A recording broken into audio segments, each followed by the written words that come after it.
Welcome to city lights. ఇవాళ city lights లో భాగంగా మనం కిమ్స్ హాస్పిటల్స్ లో ఉన్నాం. ఇవాళ పర్టికులర్ గా మహిళల్లో వచ్చే క్యాన్సర్స్ గురించి తెలుసుకోబోతున్నాం. గైనిక్ క్యాన్సర్స్ గురించి మనకు వివరించడానికి surgical oncologist doctor Jagadishwar Goud గారు మనతో ఉన్నారు. ఆయనతో మాట్లాడి మహిళల్లో వచ్చే క్యాన్సర్స్ గురించి మనం మరిన్ని విషయాలు తెలుసుకుందాం. Hello sir. బ్రెస్ట్ క్యాన్సర్ బారిన పడుతున్న వాళ్ళలో ఇండియా ప్రస్తుతం టాప్ ప్లేస్ లో ఉంది. అంటే మహిళల్లో సాధారణంగా వచ్చే క్యాన్సర్స్ ఎందుకు వస్తుంటాయంటారు? ఇండియాలో నెంబర్ 1 ఇప్పుడు రొమ్ము క్యాన్సర్ అండి, బ్రెస్ట్ క్యాన్సర్. తర్వాత ఒవేరియన్ క్యాన్సర్ బాగా పెరిగింది. తర్వాత ఎండోమెట్రియల్ క్యాన్సర్ అంటే యూట్రస్ బాడీ క్యాన్సర్. ఇంత మునుపు గర్భసంచి ముఖద్వారం క్యాన్సర్ అంటే సర్విక్స్ క్యాన్సర్ ఉండేది. పర్సనల్ హైజీన్ ఇంప్రూవ్ అవ్వడం వలన, డైట్ వెస్టర్నైజేషన్ అవ్వడం వలన ఓవరీ బ్రెస్ట్ బాగా పెరిగాయండి. అంటే మహిళల్లో వచ్చే ఈ క్యాన్సర్స్ ని ఎలా గుర్తించాలంటారు? రొమ్ము క్యాన్సర్ మెయిన్లీ 3 వారాల కన్నా నెల కన్నా ఎక్కువగా కంతి ఉంటే, ఎటువంటి కంతి ఉన్నా, ఎస్పెషల్లీ 35 సంవత్సరాలు దాటిన విమెన్కి ఇలాంటి కంతి ఉన్న ఇమీడియట్ ఆంకాలజిస్ట్ కలవాలండి. బెటర్ డైరెక్ట్గా ఆంకాలజిస్ట్ కలిస్తే అది నీడిల్ టెస్ట్ కానీ లేదా మ్యామోగ్రామ్ కానీ చేసి అది బయాప్సీ చేస్తాము. బయాప్సీ చేశాక అది మామూలు కంతి అంటే చిన్న సర్జరీతో క్యూర్ అవుతుంది. అదేమన్నా పాజిటివ్ ఉంటే నెక్స్ట్ స్టేజింగ్ వర్కప్ చేస్తాం. అంటే అక్కడే ఉందా, ఇంకో చోట ఉందా, పెట్ సిటీ అలాంటివి చేసి స్టేజింగ్ చేయొచ్చు. వేరాజ్ యూట్రస్ క్యాన్సర్కి పేషెంట్ ఎటువంటి white discharge yeah bloody discharge ఎటువంటి ప్రాబ్లం ఉన్నా వాళ్ళకి ప్యాప్స్మియర్, అల్ట్రాసౌండ్ అబ్డమెన్, తర్వాత ఎండోమెట్రియల్ బయాప్సీ అంటామండి, పిప్పెట్ బయాప్సీ. ఇవన్నీ అవుట్ పేషెంట్ ప్రొసీజర్స్, అడ్మిట్ అయ్యే అవసరం లేదు. సింపుల్ టెస్ట్ తోటి అవి నిర్ధారణ చేయొచ్చు. యూట్రస్ క్యాన్సర్ ఉందా, సర్వైకల్ క్యాన్సర్ ఉందా. ఆ తర్వాత స్టేజింగ్ కోసం మనం సిటీ స్కాన్ కానీ లేదా పెట్ సిటీ అంటే క్యాన్సర్ స్కానింగ్ ఉంటుంది. ఆ క్యాన్సర్ స్కానింగ్ చేసి మనం స్టేజ్ డిటెక్ట్ చేస్తాం. అంటే ఎర్లీ స్టేజ్లో ఉందా లేదా ఎక్కువగా ఉందా అని చేస్తాం. అంటే బ్రెస్ట్ క్యాన్సర్స్ కి సంబంధించి జనరల్ చెకప్స్ ఎలా చేయించుకోవాలంటారు? యాక్చువల్గా వెస్టర్న్ డేటా ప్రకారం 40 సంవత్సరాలు దాటిన వాళ్ళు ప్రతి సంవత్సరం మ్యామోగ్రామ్ అంటే రొమ్ముది ఎక్స్రే అనమాట, బ్రెస్ట్ ఎక్స్రే. అది డిజిటల్ మ్యామోగ్రామ్ అది చేయించుకుంటే అది అర్లీగా గుర్తుపట్టొచ్చండి. అంటే జనరల్లీ చాలా మంది వైట్ డిశ్చార్జ్ ప్రాబ్లం ఫేస్ చేస్తూ ఉంటారు. కొంతమందికి ఎక్కువ వైట్ డిశ్చార్జ్ అనే ప్రాబ్లం ఉంటుంటుంది. అంటే మామూలుగా వచ్చే అయ్యే వైట్ డిశ్చార్జ్కి అండ్ దెన్ సర్వైకల్ క్యాన్సర్ ఉన్నప్పుడు వచ్చే డిశ్చార్జ్కి డిఫరెన్స్ ఏంటి, ఎలా గుర్తించాలంటారు? మెయిన్లీ బ్లడ్ డిశ్చార్జ్ వస్తేనే మెయిన్ ప్రాబ్లం. వైట్ డిశ్చార్జ్ జనరల్గా సమ్ ఇన్ఫెక్షన్ ఉన్నా అలా ఉంటుంది. So whatever it is, a type of discharge ఉన్నా ఇమీడియట్ గైనకాలజిస్ట్ కలవాలి. గైనకాలజిస్ట్ కలిస్తే ఎగ్జామ్ చేస్తారు. ఎగ్జామిన్ చేసి సింపుల్ జస్ట్ 450 రూపీస్లో ప్యాప్స్మియర్ అని ఒకటి ఉంటుంది. ఆ ప్యాప్స్మియర్ చేసి అది ఇన్ఫెక్షనా లేదా ఇటువంటి అర్లీ చేంజెస్ ఏమన్నా ఉన్నాయా అని తెలిసిపోతుంది. It's a very simple test. యాక్చువల్గా సర్వైకల్ క్యాన్సర్కి ఇప్పుడు యంగ్ ఏజ్లో హెచ్పివి వ్యాక్సిన్ అని కూడా వచ్చింది, అంటే హ్యూమన్ ప్యాపిలోమా వైరస్ వ్యాక్సిన్. అంటే ఈ వ్యాక్సిన్ క్యాన్సర్కి వ్యాక్సిన్ కాదు, ఇన్ఫెక్షన్కి వ్యాక్సిన్. అంటే ఈ వ్యాక్సినేషన్ అనేది ఒకసారి తీసుకుంటే సరిపోతుందా, లేకపోతే అది ప్రిస్క్రైబ్ కోర్స్ ఉందండి, 5 డోసెస్ ఆర్ 3 డోసెస్ అట్లా ఉంటుంది. సో పర్సనల్ ఫిజిషియన్ కలిసి చేయించుకోవచ్చు అండి. ఆల్ హాస్పిటల్స్ కిమ్స్లో కూడా అవైలబుల్ ఉంది. వచ్చి గైనకాలజిస్ట్ కానీ ఆంకాలజిస్ట్ కానీ కలిసి పేషెంట్కి రాసిస్తారు, వాళ్ళు తీసుకోవచ్చు. అంటే ఈ మధ్య కాలంలో ఎక్కువ మంది మహిళలు ఓవరీస్ కి సంబంధించిన ప్రాబ్లమ్స్ ఫేస్ చేస్తున్నారు. అంటే ఎక్కువ మంది పీసీఓడి బారిన పడుతున్నారు. ఎందుకు ఇలా జరుగుతుందంటారు? PCOD is a generalised problem. అంటే basically breast ovary hormonal imbalance, అంటే ఈస్ట్రోజన్స్ ప్రొజెస్ట్రాన్స్ ఎక్కువ తక్కువ ఉండడం వలన, తర్వాత ఎక్కువ ఫ్యాట్ తినడం వలన, బాడీలో ఫ్యాట్ ఎక్కువ ఉండడం వలన హార్మోన్ డిస్టర్బెన్స్ వచ్చి వస్తాయి. సో పాలిసిస్టిక్ ఓవేరియన్ డిజీజ్ వచ్చినంత మాత్రాన అది క్యాన్సర్ అని కాదు, ఓవేరియన్ సిస్ట్ వచ్చినంత మాత్రాన అది క్యాన్సర్ అని కాదనమాట. దానికి తగ్గట్టు మనం అల్ట్రాసౌండ్ అబ్డమెన్, తర్వాత డాప్లర్ స్టడీ అండ్ CA-125 అని ఒక బ్లడ్ క్యాన్సర్ టెస్ట్ ఉంటుంది.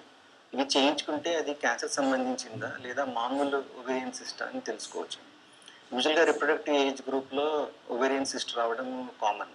సో వాటికి అబ్జర్వేషన్ చేస్తాం. 7 సెంటీమీటర్స్ వరకు వచ్చినా కానీ వదిలేస్తాం, provided other blood test normal ఉంటాయి. అంటే యూటరస్ కి సంబంధించి క్యాన్సర్ వస్తుంది అని అంటే ఆ సిమ్టమ్స్ ఏ విధంగా ఉంటాయి, ఎలా గుర్తించాలంటారు? యూట్రస్ క్యాన్సర్ ఫైబ్రాయిడ్ అంటే కంతి, యూట్రస్లో కంతి. సో వాటితోటి ఏం ప్రాబ్లం ఉండదు, బట్ ఇన్ఫర్టిలిటీ వచ్చే అవకాశం ఉంటుంది. సో అలా ఇన్ఫర్టిలిటీ ఇష్యూస్ ఉంటే రోబోటిక్ అని లాప్రోస్కోప్ సర్జరీ ద్వారా మయోమాస్ తీసేసి క్యూర్ చేయొచ్చు. సెకండ్ థింగ్, యూట్రస్లో బ్లీడింగ్, మెయిన్లీ బ్లీడింగ్తో వస్తారు పేషెంట్స్. 90% యూట్రస్ క్యాన్సర్స్ బ్లడ్ డిశ్చార్జ్తో వస్తారు. అందుకోసం జనరల్గా యూటరస్ క్యాన్సర్స్ అన్ని స్టేజ్ 1లో గుర్తుపట్టగలుగుతున్నాం. బ్లడ్ డిశ్చార్జ్ అవ్వగానే ఎండోమెట్రియల్ పిపెట్ బయాప్సీ అని సింపుల్ అవుట్ పేషెంట్ బయాప్సీతో డిటెక్ట్ చేయొచ్చు. సో ఈ ఎండోమెట్రియల్ క్యాన్సర్ డిటెక్ట్ చేయొచ్చు. సర్వైకల్ క్యాన్సర్ ప్యాప్స్మియర్తో మనం డిటెక్ట్ చేయొచ్చు. యూటీరస్ కి క్యాన్సర్ వస్తే కంపల్సరీ యూటీరస్ తొలగించాల్సిందే అంటారా, లేకపోతే తొలగించకుండా కూడా ట్రీట్మెంట్ అందుబాటులో ఉందంటారా? యూటరస్ క్యాన్సర్ అంటే ఎండోమెట్రియల్ క్యాన్సర్ బయాప్సీ చేశాక స్టేజింగ్ చేస్తాము. స్టేజింగ్ చేశాక స్టేజ్ 1, 2 ఉంటే ఖచ్చితంగా సర్జరీ చేస్తే క్యూర్ అవుతుంది. Okay. Because highly curable. Endometrial cancer చాలా హై క్యూర్ ఉంటాయి. Cervical cancer squamous cell carcinoma ఒకవేళ స్టేజ్ 3, 2B అలా వస్తే వాటికి రేడియేషన్ తోటి క్యూర్ చేయవచ్చు. జనరల్గా సర్జరీ ప్రిఫరబుల్. అంటే క్యూర్ చేయాలంటే యూట్రస్ క్యాన్సర్లో surgery preferable. Cure surgery stage ఎక్కువగా ఉంటే లేదా పేషెంట్ ఫిట్ లేకపోతే అంటే సర్జరీకి కార్డియాక్ ఫిట్నెస్ కానీ లేకపోతే మాత్రమే వేరే ట్రీట్మెంట్ ఇస్తాం. బట్ ఐడియల్గా సర్జరీ బెటర్. ఈ గైనిక్ క్యాన్సర్స్ అనేవి విమెన్ బాడీని ఎట్లా డిస్టర్బ్ చేస్తాయి? అంటే lump in the breast, bloody discharge ఇవన్నీ చేయడం వలన తర్వాత పేషెంట్కి ఒవేరియన్ క్యాన్సర్లో పుట్ట ఉబ్బడము, భోజనం తర్వాత పుట్ట ఫుల్నెస్ ఉండడం అంటే పోస్ట్ ప్రెనైటల్ ఫుల్నెస్ అంటారు. ఇలాంటి ఎర్లీ సిమ్టమ్స్, వెయిట్ గెయిన్, ఓసారి ఓవరీలో పుట్ట ఉబ్బి వెయిట్ గెయిన్ అలా అనిపిస్తాయి. వాళ్ళు ఇమీడియట్గా అల్ట్రాసౌండ్ అబ్డమెన్ కానీ CA-125 చేయించుకుంటే మనం త్వరగా గుర్తుపట్టవచ్చు. అంటే ప్రివెంటివ్ వ్యాక్సినేషన్ ఉంది, అదేవిధంగా ప్రివెంటివ్ సర్జరీస్ కూడా అందుబాటులో ఉన్నాయా? Vaccination basically against human papilloma virus, against cancer కాదు. అంటే క్యాన్సర్ ప్రివెంట్ చేయడానికి కాదు, వైరస్ ప్రివెంట్ చేస్తే ఈ హెచ్పివి ఇన్ఫెక్షన్ రాకుండా క్యాన్సర్ కారణం కాదు. అది ఒకటి. రెండోది preventive surgery. For example one of the Hollywood stars ఈ మధ్య కాలంలో పేపర్లో చాలా వచ్చింది. వాళ్ళ మదర్కి బ్రెస్ట్ క్యాన్సర్ ఉందని తను జెనెటిక్ స్టడీ చేయించుకొని 2 బ్రెస్ట్లకు తొలగించుకొని రీకన్స్ట్రక్షన్ చేయించుకుంది. సేమ్ టైం మళ్ళీ ఆ తర్వాత ఓవరీ కూడా తీయించుకుంది. సో అలాంటి చేయొచ్చు. BRCA1, BRCA2 జీన్స్ అని ఉంటాయి. ఇద్దరు కంటే ఎక్కువ ఫ్యామిలీలో ఉంటే వాళ్ళకి జెనెటిక్ స్టడీ చేసి ఈ జీన్స్ పాజిటివ్ ఉంటే 24% వచ్చే అవకాశం ఉంటుంది, 70% రాదు. బట్ అందులో పేషెంట్ చాయిస్ ఉంటుంది. యాజ్ ఎ డాక్టర్ అడ్వైస్ చేయము సర్జరీ చేయించుకోమని, బట్ 24% వచ్చే అవకాశం ఉంటుంది. అది పేషెంట్కి ఎక్స్ప్లెయిన్ చేస్తే వాళ్ళు ఐదర్ అబ్జర్వేషన్లో ఉండొచ్చు లేదా తీయించుకోవచ్చు. అలాగే ఒవేరియన్ క్యాన్సర్కి కూడా ఇది దోహదపడుతుంది, ఈ BRCA1, BRCA జీన్ అనేది. సో వాళ్ళకి ఫ్యామిలీ లైఫ్ అయ్యాక అంటే 35 ఇయర్స్ యా 45 ఇయర్స్ తర్వాత preventive laparoscopic removal of ovaries అంటే లాప్రోస్కోప్తో ఈ ఓవరీస్ ముందే తీసేస్తాం. సో అది 98% క్యాన్సర్ని ప్రివెంట్ చేస్తుంది. 2% అయినా వచ్చే అవకాశం ఉంటుంది, బట్ 98% తగ్గే అవకాశం ఉంటుంది. అంటే సార్ ఈ గైనిక్ క్యాన్సర్లో కూడా అంటే అర్లీ స్టేజ్లో గుర్తిస్తే తొందరగా నయమయ్యే ఛాన్సెస్ ఉన్నాయా, కంప్లీట్గా తగ్గే ఛాన్సెస్?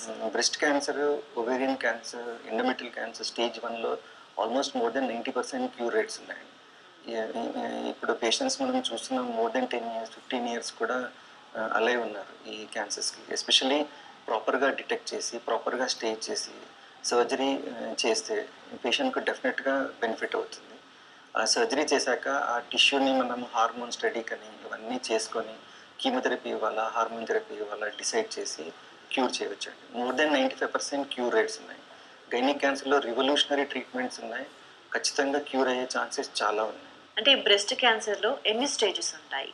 స్టేజ్ 1 to 4 ఉంటాయండి. ఆల్ క్యాన్సర్స్కి స్టేజ్ 1 to 4 ఉంటాయి. బ్రెస్ట్ క్యాన్సర్ స్టేజ్ 1లో అయితే లెస్ దాన్ 4 సెంటీమీటర్స్ ఉంటే మనం ప్లాస్టిక్ సర్జరీ చేయొచ్చు అండి. అంటే బ్రెస్ట్ మొత్తం తొలగించకుండా ప్లాస్టిక్ సర్జరీ చేసి కొద్ది మాత్రమే తీసి ఆంకోప్లాస్టిక్ సర్జరీస్ చేయొచ్చు. చేస్తే పేషెంట్ సైకలాజికల్గా కూడా బెటర్ ఉంటుంది, తర్వాత రిజల్ట్స్ కూడా సేమ్ ఉంటాయి. స్టేజ్ 2 పైన వాటికి మొత్తం రొమ్ము తొలగించి ట్రీట్మెంట్ చేయాల్సి వస్తుంది. ఒకవేళ పేషెంట్ ఇంట్రెస్ట్ ఉంటే ఆ తర్వాత కూడా ప్లాస్టిక్ సర్జరీ చేయొచ్చు. So reconstruction and oncoplastic surgeries చేస్తే పేషెంట్ క్యూర్ అవుతుంది, సేమ్ టైం కాస్మెసిస్ కూడా మెయింటైన్ అవుతుంది. ఒకటే బ్రెస్ట్ క్యాన్సర్ వచ్చినప్పుడు కొన్నిసార్లు బ్రెస్ట్ రిమూవ్ చేయాల్సి వస్తుంది. అంటే రిమూవ్ చేసినప్పుడు ఏమైనా ఇష్యూస్ వస్తాయా, హెల్త్ ఇష్యూస్? యాక్చువల్గా ఎవ్రీడే ఆల్మోస్ట్ 2 బ్రెస్ట్ క్యాన్సర్ చేస్తున్నాం. అంత నంబర్స్ చాలా పెరిగాయి. 90% ఆఫ్ పేషెంట్స్ మొత్తం తొలగించడానికే ఒప్పుకుంటున్నారు. 10% మాత్రమే కన్జర్వేటివ్ సర్జరీస్ మళ్ళీ మేము రిస్క్ తీసుకోము అనే ఉద్దేశంలో ఉన్నారు. సో బ్రెస్ట్ తొలగిస్తే ఏం ప్రాబ్లం ఉండదండి. ఇవాళ రేపు బ్రెస్ట్ తీసాక కంతులు యాక్సిలరీ నోడ్స్ అనేవి తీస్తాము. So Okay. అవి రక్తనాళాలకు ఎక్కువ డ్యామేజ్ చేయకుండా, ఎక్కువ షీట్ తొలగించకుండా చేస్తే పేషెంట్కు సైడ్ ఎఫెక్ట్స్ ఎక్కువగా ఉండవు. కామనెస్ట్ సైడ్ ఎఫెక్ట్ చెయ్యి వాపు రావడం అలాంటివి. అవి మనం స్టాకింగ్ వేసి ప్రివెంట్ చేయొచ్చు. ఓకే. అంటే ఈ బ్రెస్ట్ రిమూవల్ చేయడం వల్ల అదర్ హెల్త్ ఇష్యూస్ ఏమైనా వస్తాయా? హెల్త్ ఇష్యూస్ ఏం రావండి, జనరల్గా ఏం రావు. మినిమం 10-15 ఇయర్స్ ఇవాళ రేపు అందరూ పేషెంట్స్ ఉంటున్నారు. Okay. So health issues other than arm swelling. So ఆ ఆర్మ్ని ఎక్కువ వేడి తగలకుండా, ఎక్కువ యూజ్ చేయకుండా మేనేజ్ చేస్తే ఏం ప్రాబ్లం ఉండదు.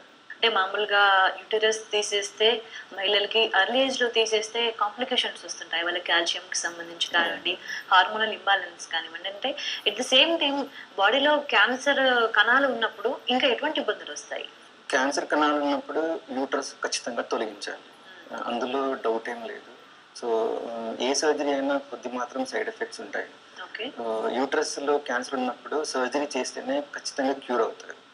సో ఒకవేళ పేషెంట్ మరీ యంగ్ ఉంటే ఓవరీస్ ప్రిజర్వ్ చేయొచ్చు, అండాశయం ఓవరీస్ ప్రిజర్వ్ చేయొచ్చు. చేసి కొంచెం పైకి లాప్రోస్కోపీ ద్వారా పైకి తీసుకొచ్చి కుట్టేస్తే ఓవరియన్ హార్మోన్స్ నార్మల్గా ఉంటాయి. హార్మోన్స్ నార్మల్గా ఉన్నప్పుడు బోన్ అరగడము, కాల్షియం తగ్గడము అలాంటి ప్రాబ్లమ్స్ ఉండవు. జనరల్గా సర్జరీ అని అంటే డెఫినెట్గా కట్ చేసి చేసేవాళ్ళు అంతకుముందు, కానీ ఇప్పుడు ఆ బాధ పడాల్సిన అవసరం లేదు. లాప్రోస్కోపిక్ సర్జరీ కూడా అందుబాటులో ఉంది. అంటే లాప్రోస్కోపిక్ కాకుండా ఇంకా ఎటువంటి సర్జరీస్ అందుబాటులో ఉన్నాయి? ఇప్పుడు ప్రస్తుతానికి ఓపెన్ సర్జరీస్ 10% కేసులోనే చేస్తున్నాము. ఎక్కువ ఎక్కువ పేషెంట్స్కి లాప్రోస్కోపీ లేదా రోబోటిక్ చేస్తున్నాము. ఓకే. ఈ రోబోటిక్ ద్వారా 1 సెంటీమీటర్ లేదా హాఫ్ సెంటీమీటర్ కట్స్ తోటి లోపలికి వెళ్ళి సర్జరీస్ చేస్తున్నాము. ఇది 10 times మ్యాగ్నిఫికేషన్ ఉండడం వలన లింఫ్ నోడ్స్ కంతులు తీయగలుగుతున్నాము. యాక్చువల్గా మేము స్టడీ చేసాము, 20 కేసులు లాప్రోస్కోపీ రోబోటిక్తో కంపేర్ చేస్తే రోబోటిక్లో ఎక్కువ కంతులు తీయగలిగాము. అంటే క్యాన్సర్ ఏ స్టేజ్లో ఉంటే రోబోటిక్ సర్జరీ ప్రిఫర్ చేస్తారు? ఓన్లీ స్టేజ్ 1, 2, స్టేజ్ 3, 4లో చేయమండి. ఓన్లీ స్టేజ్ 1, స్టేజ్ 2A వరకు మాత్రమే సర్జరీ చేస్తాము. ఓకే. అంటే అన్ని టైప్స్ ఆఫ్ గైనిక్ క్యాన్సర్స్లో స్టేజెస్ 3 and 4లో ఎటువంటి సర్జరీస్ చేస్తారు? Stage 3 cervix cancer, stage 2B పైన కీమోథెరపీ విత్ రేడియేషన్ చేస్తే క్యూర్ అవుతారు. స్టేజ్ 4కి రేడియేషన్ కూడా ఇవ్వము, ఓన్లీ కీమోథెరపీ ఇస్తాము. అంటే ఫస్ట్ అండ్ సెకండ్ స్టేజెస్లో ఉన్నప్పుడు ఇటువంటి ట్రీట్మెంట్స్ ఇవ్వడం వల్ల అంటే ఎంత కాలం పడుతుంది క్యూర్ అవ్వడానికి? రోబోటిక్ సర్జరీలో పేషెంట్ 1 weekలో ఇంటికి వెళ్ళిపోవచ్చు అండి. 3 weeksలో she can go back to her work. Okay. She can start if she's office going person, ఆఫీస్కి వెళ్ళి పని చేయవచ్చు అండి. తర్వాత అందులో స్ప్రెడ్ ఎక్కువ లేకుండా లింఫ్ నోడ్స్ నెగిటివ్ ఉంటే రేడియేషన్ కీమోథెరపీ కూడా అవసరం లేదు. బ్రెస్ట్లో కూడా స్టేజ్ 1, 2 అవుతే ఇమీడియట్గా వర్క్ చేసుకోవచ్చు. కీమోథెరపీ హార్మోన్స్ స్టాటస్ వలన లింఫ్ నోడ్స్ ఎన్ని ఉన్నాయి దాన్ని బట్టి కీమోథెరపీ డిసైడ్ చేస్తాం. ఒక్కసారి రోబోటిక్ సర్జరీ చేయించుకున్న తర్వాత ఎటువంటి కేర్ తీసుకోవాలంటారు? అంటే యాక్చువల్గా రోబోటిక్ సర్జరీలో ఎక్కువ కేర్ అవసరం లేదు. ఓపెన్ సర్జరీలో మనం అబ్డామినల్ బెల్ట్ వేసుకోవడం, ఎక్కువగా బరువులు ఎత్తడం అలాంటివి చేయకూడదు. ఇందులో పెద్ద తేడా లేదు. అంటే patient 1 centimetre, half centimetre cuts కాబట్టి ఎక్కువగా కేర్ తీసుకునే అవసరం లేదు, other than routine care. Okay. ఎక్కువ బరువు లేపొచ్చు, ఎలాగైనా ఉండొచ్చు. అంటే ఒకసారి రోబోటిక్ సర్జరీ చేయించుకున్న తర్వాత చెకప్స్కి ఎప్పుడెప్పుడు రావాలంటారు? ఎవ్రీ 3 months పేషెంట్ చెకప్కి రావాలండి. Every 3 months Pap smear, ultrasound, abdomen ఇలాంటివి ఉంటాయి. సో ఇవన్నీ చెకప్ చేసుకుంటూ ఉండాలి. మళ్ళీ ఎవ్రీ ఇయర్ పెట్ సిటీ కానీ లేదా సిటీ స్కాన్ చేసుకొని పేషెంట్కి పూర్తిగా క్యూర్ అయిందా లేదా అనేది డిసైడ్ చేయాలి. అంటే ఈ మోడర్న్ లైఫ్ స్టైల్ కానివ్వండి, స్ట్రెస్ కానివ్వండి, ఫ్యాక్టర్స్ ఏవైనా కానివ్వండి, అంటే ఈ మధ్య కాలంలో ఎక్కువ మంది మహిళలు క్యాన్సర్ బారిన పడుతున్నారు. అంటే వీటి వల్ల ఎఫెక్ట్ కాకుండా ముందుగానే క్యాన్సర్స్ రాకుండా ప్రివెంటివ్ మెజర్స్ ఏమన్నా ఉన్నాయా? అమెరికన్ క్యాన్సర్ సొసైటీ వెబ్సైట్ పోతే అది బ్రౌజ్ చేస్తే మీరు అందులో రికమెండేషన్స్ ఉన్నాయండి. Weekly 5 different vegetables and weekly 5 different fruits, అంటే 5 రకాల పండ్లు, 5 రకాల ఆకుకూరలు. As much as possible non veg తక్కువ తినడం, especially without skin, without fat. Avoid all fat containing fast foods like pizzas, burgers and all. And exercise, half an hour exercise daily. ఇవి healthy life style. అంటే యూటరస్కి fibroids ఎక్కువ కాలం ఉంటే అవి cancer కిందకి మారే chances లేవు. Less than 2%. Fibroids life long ఉన్నా ఏం కాదు. బేసికలీ ఇన్ఫర్టిలిటీ ప్రొడ్యూస్ చేయొచ్చు. సో అందుకోసం వాటికి సర్జరీ చేస్తాము. సార్కోమాస్ అని ఒక రకమైన క్యాన్సర్ యూట్రస్లో రావచ్చు. అది లెస్ దెన్ 2%. అందుకోసం మనం సర్జరీ చేసే అవసరం లేదు. ఒకవేళ తర్వాత మ్యారేజ్ అయ్యాక పిల్లలు పుట్టకపోతే ఆ ఫైబ్రాయిడ్ ఒకవేళ హిండరెన్స్ అంటే మనం రోబోటిక్ ద్వారా ఆ ఫైబ్రాయిడ్ ఒక్కటే తీసేసి మళ్ళీ స్టిచెస్ వేసి పేషెంట్కి మళ్ళీ పిల్లలు పుట్టేటట్టు చేయొచ్చు.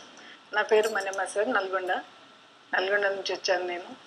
అంటే నాకు నల్గొండలో అంటే నాకు ఇదివరకు కొంచెం హెల్త్ బాగాలేకపోతే నల్గొండలో ఎన్నో హాస్పిటల్కి కూడా పోయాను. నేను ఎంతోమంది డాక్టర్లతో కూడా చూపించుకున్నాను, కానీ నాకు హెల్త్ కవర్ కాలేదు. అయితే తర్వాత నేను జగదీష్ గౌడ్ సారు చాలామంది అనుకుంటుంటే నేను సార్ దగ్గరికి వచ్చాను. నేను 2001లో వచ్చాను. అయితే అక్కడ ఉన్న ప్రాబ్లం అంతా సార్ కూడా నాకు ఇక్కడ ఆపరేషన్ చేశాడు. ఏంటంటే నాకున్న ప్రాబ్లం మొత్తం చెప్పాను. నేను ఇట్లా ఛాతీలో కూడా నాకు దృష్టిలో అది సీమ్ వస్తుంది, ఇట్లా కడుపులో నొప్పి వచ్చేస్తుంది సార్ నాకు ఇట్లా అంటే ఇంకా చూశాడు సార్, చెక్ చేసేసి మొత్తం టోటల్గా ఆపరేషన్ చేశాడు. కానీ నేను బతకను అనుకున్నా సార్. నేనైతే బతకను, అసలు నాకు లేదు, భూమి మీద ఆవసరం లేదని అనుకున్నాను. కానీ అప్పటికి 3 ఆపరేషన్లు అయినాయి. సార్ దగ్గరకు వచ్చేసినాక 4వ ఆపరేషన్ చేసిండు నాకు. కానీ ఇప్పటి వరకు నాకు చాలా మంచిగా ఉంది సార్. ఇప్పటికి కూడా ఎప్పుడైనా ఏదైనా కొంచెం అవసరం అనుకుంటూ వస్తాను. కానీ నేనేంటంటే ఆ సార్ చేయబట్టి ఈరోజు నేను ఈ భూమి మీద ఉన్నా. ఆ రోజు నేను ఎందుకంటే కానీ మేజర్ మళ్ళీ ఆపరేషన్ కానీ చేసి లేదమ్మా నీకు ఏం కాదు అని చెప్పాడు. ఇదివరకు అప్పటి నుంచి ఇప్పటి వరకు కూడా నేను సార్ దగ్గరికి వస్తున్నాను. సార్ దగ్గరికి వచ్చి సారే ట్రీట్మెంట్ చేస్తాడు. ఇంకొకటి అక్కడ దాసే విషయం ఏముందంటే, నేను ఒక డాక్టర్కు నువ్వు చదివిస్తున్నా, నేను ఒక కొడుకును. అయితే ఆ తల్లి అని చెప్పేసి కూడా నాకు ఇంతవరకు కూడా నాకు సార్ ఫీజు కూడా తీసుకోకుండా తిరిగి చూస్తాడు. నాకు ఆ తండ్రి చల్లగా ఉండాలి అసలు. అంటే మేము మీ దగ్గర ట్రీట్మెంట్ తీసుకున్న పేషెంట్తో మాట్లాడడం జరిగింది. ఆవిడ 10 to 12 years బ్యాక్ మీ దగ్గర ట్రీట్మెంట్ తీసుకుంటున్నారు. ఆవిడకి బయట ఆల్మోస్ట్ 3 సర్జరీస్ అయిపోయిన తర్వాత మీ దగ్గర ట్రీట్మెంట్ తీసుకున్నారు. ఇప్పుడు మొత్తం క్యూర్ అయిపోయింది. తను మీరు ఇచ్చిన కాన్ఫిడెన్స్తో, అంటే ఈ ట్రీట్మెంట్ వల్ల వచ్చిన కాన్ఫిడెన్స్తో తను మళ్ళీ నిలబడ్డాను, నా లైఫ్ బాగైంది, నా పిల్లల్ని చదివించుకున్నాను అని ఆవిడ చాలా కాన్ఫిడెంట్గా చెప్తున్నారు. మనమ్మ యాక్చువల్గా ఆమె ఓవేరియన్ క్యాన్సర్ అడ్వాన్స్ స్టేజ్లో ఐ థింక్ 12 years బ్యాక్ చూసాము. ప్రీ ఆపరేటివ్ కీమోథెరపీ యూజువల్గా స్టేజ్ 3 అండాశయం క్యాన్సర్లో ఫస్ట్ కీమో ఇస్తామండి. 3 cycles కీమో ఇచ్చాక అప్పుడు సర్జరీ చేస్తాము. సో ఇనిషియల్గా తను నేటివ్ ప్లేస్లో సర్జరీ చేయించుకుంటే పూర్తిగా ఓవరీ తొలగించలేదు. దానివలన అతుకులు అయ్యాయి, లోపల అన్ని అతుకులు అయ్యి అబ్స్ట్రక్షన్కి వచ్చింది పేషెంట్.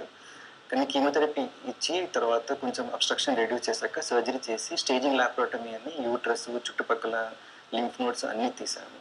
ఆల్మోస్ట్ 12 years అయింది. అందుకే ఓవేరియన్ క్యాన్సర్ హైలీ క్యూరబుల్ అండి. ఎస్పెషల్లీ ప్రాపర్గా మెడికల్ ఆంకాలజిస్ట్, రేడియేషన్ అందరూ ఉన్న చోట ఇలా కంబైన్ ట్రీట్మెంట్ చేయించుకుంటే క్యూర్ అయ్యే అవకాశం చాలా ఉంటుంది. అంటే విమెన్కి మామూలుగా 35 or 40+ అయింది అని అంటే హార్మోనల్ ఇంబ్యాలెన్స్ వస్తుంటుంది. మెన్స్ట్రువల్ సైకిల్ కూడా మొనోపాజ్ లాంటివి ఫేస్ చేస్తుంటారు ప్రాబ్లమ్స్. అటువంటి స్టేజ్లో క్యాన్సర్స్ బారిన పడితే నిజంగా వాళ్ళకి తట్టుకునే శక్తి ఎంతవరకు ఉంటుంది? Women are the strongest అండి. What I have seen compared to women cancers and men cancers, women are the most strong people and they bear any type of calamities. That's what I have seen. And వాళ్ళ cure rates చాలా high ఉన్నాయి. And menopausal status యాక్చువల్గా 40 లేదు, 50 దాటిపోయింది. మధ్య కాలంలో people are having good life even after 50 years also. So majority of them like మనమ్మ, she was alone though and పోట్లాడి పిల్లలు చదివించి అలా lot of women are like that. అంటే ఫైట్ చేసి క్యాన్సర్ ట్రీట్మెంట్ కరెక్ట్గా చేయించుకొని ఆ టైంలో 12 years బ్యాకే ఆంకాలజిస్ట్ దగ్గరికి వెళ్ళి కరెక్ట్గా ట్రీట్ చేయించుకుంటున్నారు. అండ్ క్యూర్ రేట్స్ 100% చాలా బాగున్నాయి విమెన్లో. అంటే క్యూర్ అయ్యే రేట్ని ఏజ్ ఫ్యాక్టర్ ఎఫెక్ట్ చేయట్లేదంటారా? ఏజ్ ఫ్యాక్టర్ ఎఫెక్ట్ చేయట్లేదు. ఓన్లీ థింగ్ యంగర్ ఏజ్లో వచ్చే వాళ్ళకి క్యూర్ రేట్స్ కొంచెం తక్కువ ఉన్నాయి. ఎస్పెషల్లీ రొమ్ము cancer less than 35 years 30 years ముందు వచ్చే వాళ్ళకి క్యూర్ రేట్స్ తక్కువ ఉన్నాయి. అంటే గైనిక్ క్యాన్సర్స్ కి సంబంధించి పర్టికులర్లీ అంతకుముందు ఉన్న ట్రీట్మెంట్ కి అంతకుముందు ఉన్న టెక్నాలజీకి ఇప్పుడు అందుబాటులో ఉన్న టెక్నాలజీకి డిఫరెన్స్ ఏంటి? నెంబర్ వన్, పర్సనలైజ్డ్ మెడిసిన్ అంటే ఏ పేషెంట్కి ఎలా ట్రీట్ చేయాలి అనేది కాన్సెప్ట్ వచ్చింది. Second thing, multi disciplinary management. For example breast cancer కిమ్స్లో వస్తే ఫస్ట్ చూసేసి ఏ స్టేజ్లో ఉంది చూస్తాము, చూసేసి బయాప్సీ చేస్తాము, బయాప్సీలో మళ్ళీ హార్మోన్ స్టడీ చేస్తాము. అంటే ఆ ట్యూమర్ గుణం, ER, PR, HER two neu receptors, FISH study ఇలాంటివి చేసి హార్మోన్స్ ఇస్తే బెటరా లేదా కీమో ఇస్తే బెటరా అనేది డిసైడ్ చేస్తాం. సో మల్టీ డిసిప్లినరీ టీమ్ ఉండే చోట, ఇలాంటి అడ్వాన్స్ టెస్ట్లు ఉండే చోట పేషెంట్కు సర్జరీ చేయాలా, కీమో చేయాలా లేదా మొదలు కీమో చేయాలా అలా చేసి పర్సనలైజ్డ్గా ఆ క్యాన్సర్కి ఆ పేషెంట్కి మనం ట్రీట్ చేసే రిజల్ట్స్ ఆర్ బెటర్. అంటే విమెన్ కి సంబంధించి గైనిక్ క్యాన్సర్స్ వచ్చినప్పుడు ఇక్కడ ట్రీట్మెంట్ ఫినిష్ అయిన తర్వాత పేషెంట్ కి ఎటువంటి కేర్ ఉండాలంటారు? పేషెంట్ ఫినిష్ అయ్యాక ఆ పర్టికులర్ జబ్బుకి మార్కర్స్ ఉంటాయి. ఫర్ ఎగ్జాంపుల్ బ్రెస్ట్కి ఎవ్రీ ఇయర్ మళ్ళీ మ్యామోగ్రామ్ చేయించుకోవడము లేదా అల్ట్రాసౌండ్ అబ్డమెన్ చెస్ట్ ఎగిరి చేయించుకోవడము అలా చేయాలి. సర్వైకల్ క్యాన్సర్, యూట్రస్ క్యాన్సర్ తీసాక ప్యాప్స్మియర్ చేయించుకోవాలి. అలా every 3 months for first 2 years, తర్వాత ఎవ్రీ 6 months ఫర్ 5 years. రేడియేషన్లో కూడా చాలా అడ్వాన్సెస్ వచ్చాయండి. ఫర్ ఎగ్జాంపుల్ కిమ్స్లో ఐఎంఆర్టీ, ఐజీఆర్టీ అనే వచ్చాయి. ఇది పేషెంట్ మూవ్ అయినా కానీ రేడియేషన్ డోస్ తగ్గకుండా సేమ్ డోస్ ఇచ్చేటట్టు ఉన్నాయండి. జనరల్గా గోల్డ్ స్టాండర్డ్ యూట్రస్ క్యాన్సర్లో ఖచ్చితంగా 25 రోజులు కానీ 30 రోజులు ఇచ్చే రేడియేషన్ ఫెసిలిటీస్ అవసరమైనప్పుడే ఇస్తాము. ఫర్ ఎగ్జాంపుల్ బ్రెస్ట్కి 4 centimeters కంటే తక్కువ ఉంటే రేడియేషన్ అవసరం లేదు. సో అలా టైలర్డ్ పర్సనలైజ్డ్ థెరపీ చేస్తే డెఫినెట్గా క్యూర్ అవుతారు. ఓకే, అంటే మరి విమెన్ కి తనకి క్యాన్సర్ ఉంది అని తెలియగానే వాళ్ళు ఎలా రియాక్ట్ అవ్వాలి, ఏం చేయాలి, ఫైనల్ గా విమెన్ కి ఏం చెప్తారు మీరు? ఉమెన్కి క్యాన్సర్ ట్రీట్మెంట్ క్యూర్ అయ్యే స్టేజెస్ చాలా ఉన్నాయి. సో క్యూర్ అయ్యే అవకాశం ఎక్కువగా ఉంది. అండ్ స్టేజ్ వైజ్ మనం ట్రీట్ చేసి డెఫినెట్గా తగ్గించవచ్చు. వేరేజ్ ఓవేరియన్ క్యాన్సర్లో స్టేజ్ 3 వచ్చినా కానీ మోర్ దెన్ 40% క్యూర్ అవుతాం. సో గైనిక్ క్యాన్సర్స్ వచ్చినా కానీ భయపడే అవసరం లేదండి. అండ్ కీమోథెరపీ చాలా లేటెస్ట్ వచ్చాయి ఫెసిలిటీస్. కీమోథెరపీ ఇచ్చి సైజ్ తగ్గించి మళ్ళీ సర్జరీ చేసి తీసేసి క్యూర్ చేసే అవకాశం ఉంటుంది. ఓకే సార్, విమెన్ కి క్యాన్సర్ వచ్చింది అని అంటే వాళ్ళు ఫిజికల్ గా కానివ్వండి, సైకలాజికల్ గా కానివ్వండి, సోషలాజికల్ గా కానివ్వండి చాలా ప్రాబ్లమ్స్ ఫేస్ చేస్తూ ఉంటారు.